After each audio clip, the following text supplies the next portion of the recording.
Assalamualaikum warahmatullahi wabarakatuh. Saya Risa Ramanda. Di sini saya akan membuat peta prediksi penggunaan lahan di kota Sawalunto menggunakan tahun 2016 dan 2021. Di sini sebelumnya kita akan melakukan klasifikasi penggunaan lahan menggunakan klasifikasi skala besar. Lalu kita input dulu citranya, lalu AOI-nya, lalu lakukan masukkan titik sampelnya. Setelah titik sampelnya, maka hasilnya akan seperti ini, yaitu hasil dari skala besarnya. Lalu ini untuk tahun 2016 dan 2021. Setelah itu kita reklasifikasi untuk supaya menyamakan penggunaan lahannya itu supaya berurutan dari 1, 2, 3, 4 sampai 5. Setelah direktifikasi maka langkah selanjutnya yaitu kita memotong driving vektornya. Driving vektor yang saya gunakan sini ada dua, yaitu jalan sama sungai. Setelah dipotong sesuai AOI, maka kita lakukan project untuk menyamakan sistem koordinat antara penggunaan lahan yang kita pakai. Lalu setelah itu kita include distance, dispersion analysis tuh, include distance, salah.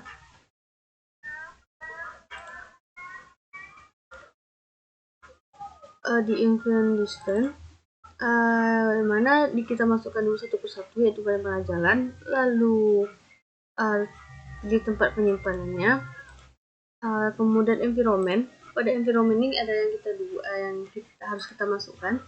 Yang pertama di processing extern nih, kita masukkan hasil dari reklas tahun 2016 atau tahun pertama. Lalu di snap rasternya juga penggunaan lahan yang telah direktas, dan di raster analisis di raster analisis ini juga kita masukkan yang yang hasil reklas dari penggunaan lahan yang tahun pertama. Lalu klik OK. Ini hasil dari influence dan jalan dengan sungai, yang mana untuk kolom and row-nya itu harus sama dengan PL tadi, yang mana ini hasil dari kolom and row dari vektor, dan ini hasil kolom and row dari penggunaan. Kalau setelah itu kita inkan kegunaan dari influence distance ini, yaitu untuk menghitung jarak ke sumber terdekat untuk setiap selnya, yang mana antara jarak satu dengan jarak antara sungai dengan atau jalan tersebut. Lalu kita inkan, klik search, lalu in. Pada ini kita masukkan satu persatu hasil dari influence ini, lalu klik OK. Kemudian hasil dari ini kita ubah dari kita konversi ke file ASCII. Lakukan untuk kedua driving vektor tersebut. Untuk file ASCII ini dengan format itu ASC. Lalu setelah selesai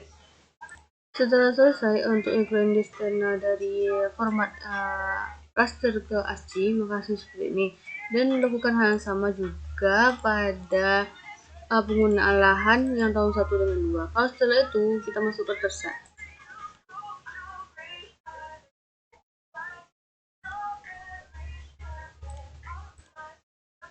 Pada terset kita klik file, lalu import software, lalu pilih penggunaan lahan yang kita buat tadi.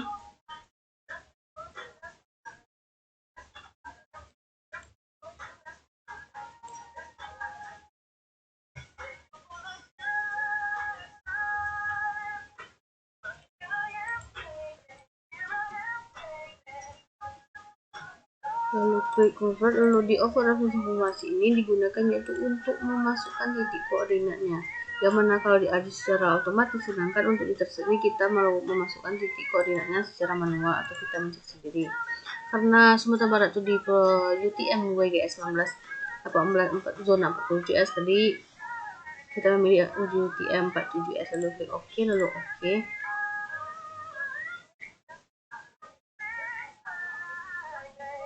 Maka ini adalah hasil dari format yang tadi, yang dari ArcGIS, yang diubah dari ArcGIS ke ASCII. Kalau penggunaan lahan yang dihasilkan itu warna-warni, berarti penggunaan lahannya itu error atau tidak betul. Jadi yang betul itu hasil penggunaan lahannya itu untuk masuk ASCII yaitu warnanya ungu, hitam ke ungu. Lalu untuk driver faktor dilakukan juga hal yang sama.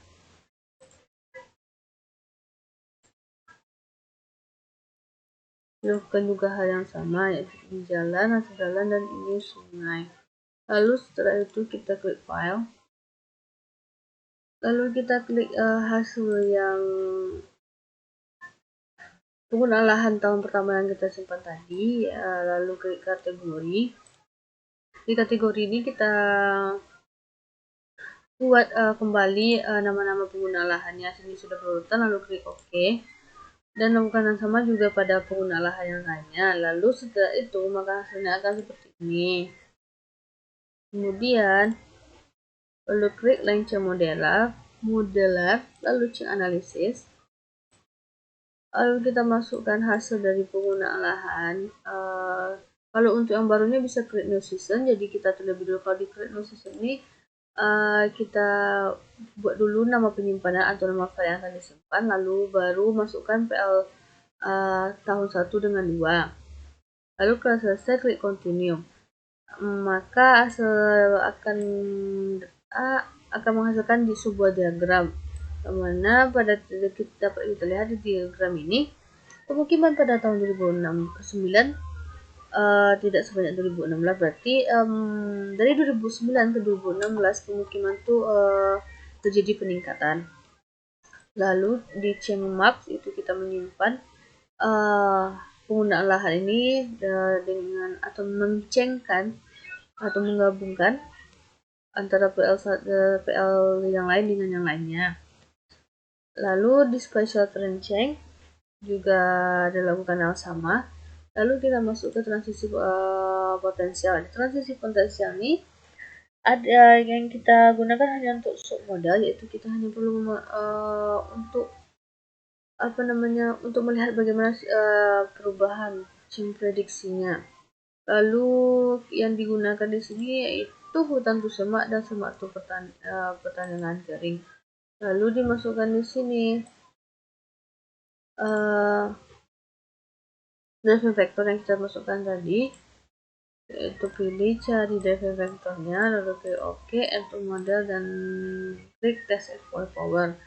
Dan di sini ada terlihat hasilnya. Lalu juga masukkan penggunaan driver vector yang lainnya. Lalu klik run submodel.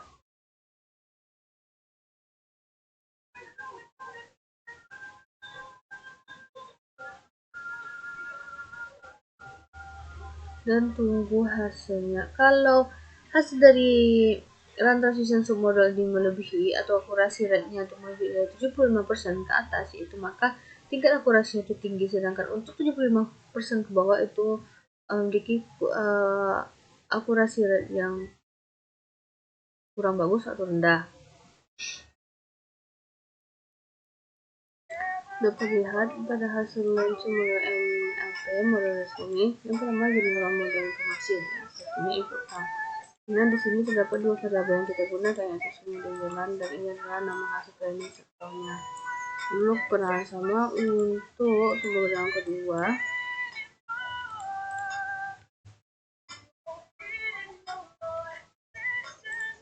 Oke, add model.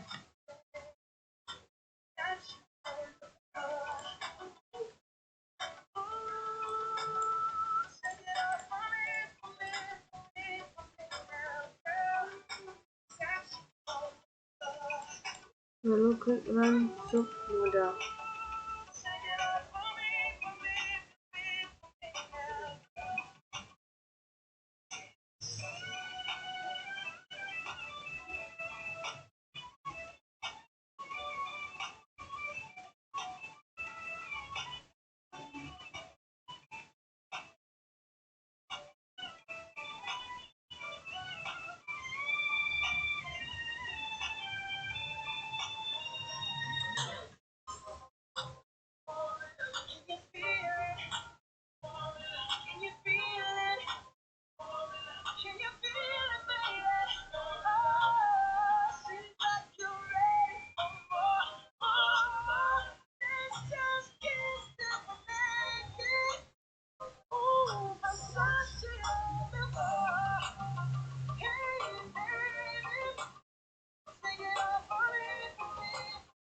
Oke, ini hasil dari satu atau semua dari semak kekuatannya. Nah, selanjutnya quick chain prediction.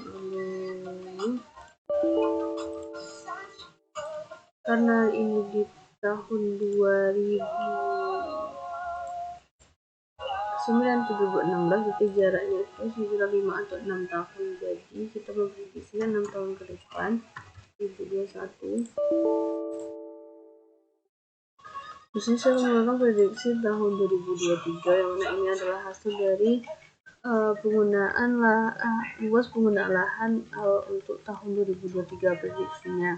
Lalu klik run submodel, save run submodel.